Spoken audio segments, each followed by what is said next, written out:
Wine Register, Rekha Basu is here. Time for Rekha's Voice, talking about interesting things you might be able to find in the Wine Register. And you found one that I'm not sure everybody has heard of.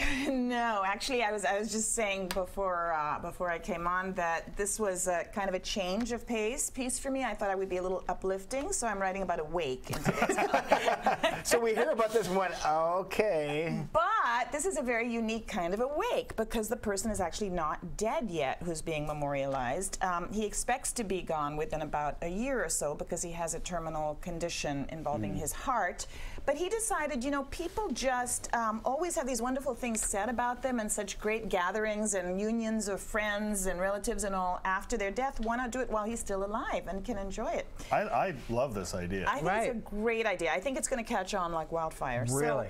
So the person at the center of this, and this is my column today, is John Tapscott. He was a Democratic state legislator in the 70s. He served in both the House and the Senate in Iowa, and he ran for governor back in 1971. He didn't win the Democratic nomination.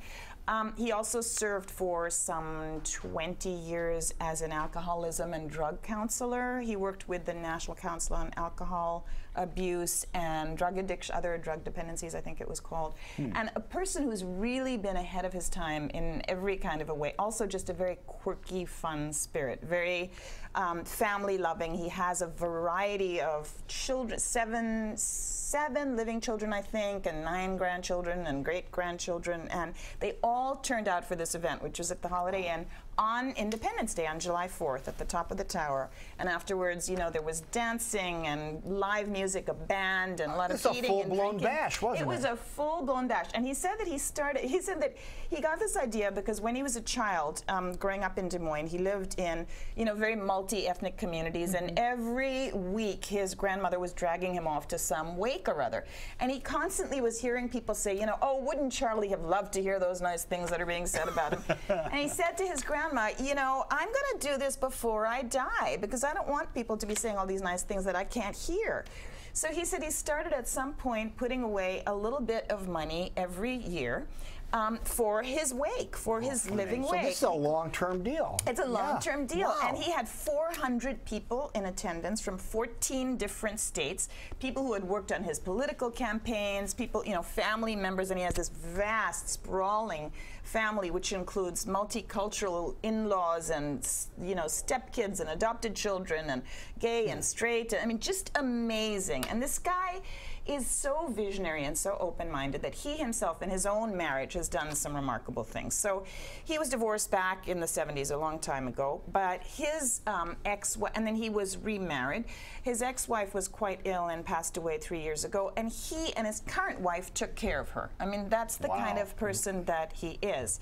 And he and his current wife, Guyana, didn't want to get married themselves, although they've been together for 38 years, I think. They didn't want to get married until everybody had the right to marry. So they were going to wait for gay marriage to pass, but they couldn't because he at one point was ill and needed to have her be his living, you know, power of attorney to make life or death decisions. So 13 years ago, they got married. But they're so egalitarian-minded in their views about everything and so open and loving, and it was just it was a really inspiring thing to see this happen. The other thing is he told everybody, you know, he's not one to mince words. He said, you know, I had a life and death discussion with my family, and that's taken a great burden off my shoulders. And he said, you know, I don't want any extra measures taken to keep me alive. When it's time to go, it's time to go for me. And, you know, I've instructed them that, you know, I'll have only hospice coming in, but not, you know, not any further measures. And he said, I urge all of you to have that conversation with your children because, you know, I just feel this great weight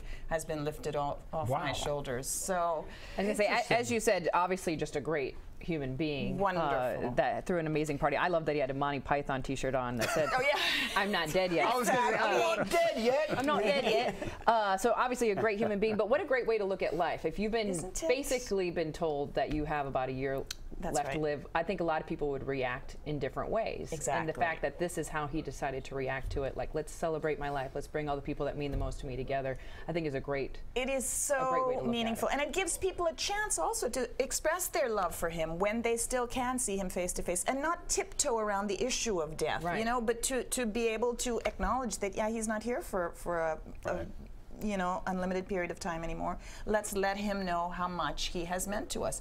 And his children, his daughter had such wonderful stories to share. She talked about when she was growing up, all of these kids were growing up in this household where there were priests and nuns who actually were their elementary school teachers, and there were Black Panther Party members, and there were political junkies, and there were political glitterati, and everybody would get together and eat and drink and smoke in their living room until late at night. Some of them would spend the night, and it was just this very open environment where people would have vigorous discussions and arguments about religion and politics and all this stuff. But then in the end, they were all friends, and such a diverse group of people. And that's a skill as a society where I think we've lost. We are really losing that. You and I disagree on some things, and I love you, and you're my friend. Same here. But we can't. Nobody can do that anymore. So I know, and it really. I mean, he's one of just a dying breed, sad to say. And I wish that more people would have that approach. That we could just reach over across our differences and just talk and have fun. There was so much fun being had. Well, here's the question for you then. Yeah. Would you consider doing this? Absolutely, I would. Yeah. Absolutely, I would.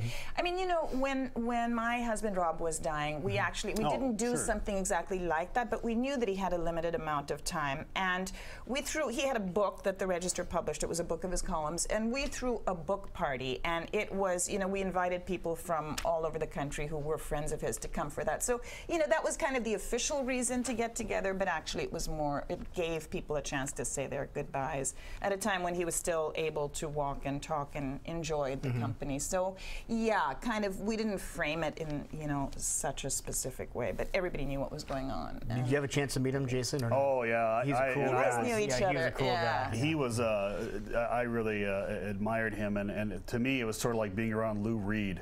He was just so cool, and so smart, and that you're just like, oh, I'm an idiot, and it's nice to meet you, and what a cool guy, yeah. Well, and he very much like John Tapscott, he absolutely loved people. He just loved schmoozing. He used to have lunch. There were people, I keep running into people still. I was shopping at the Hy-Vee on 86th and Douglas last week, and this woman there said, asked me who I was, and then sort of burst into tears, and she was behind the cheese counter, and she said she used to know Rob because she called him up once with a column idea or something, and after that she used to call him every week, and they would just schmooze about different topics, and she said how much she misses him. So I mean, those kind of people just do so much more to bring our communities together, than a lot of the rhetoric we hear coming out of politicians. Well, great article. So, thank you. And what page is it on? It is on 15A. 15A. Check it out today. And he's continuing on by then donating his body to science. This man does no wrong. I know. Wonderful, wonderful man. Great idea. Salute him. It's 8:51. We'll be back. This is Great Then.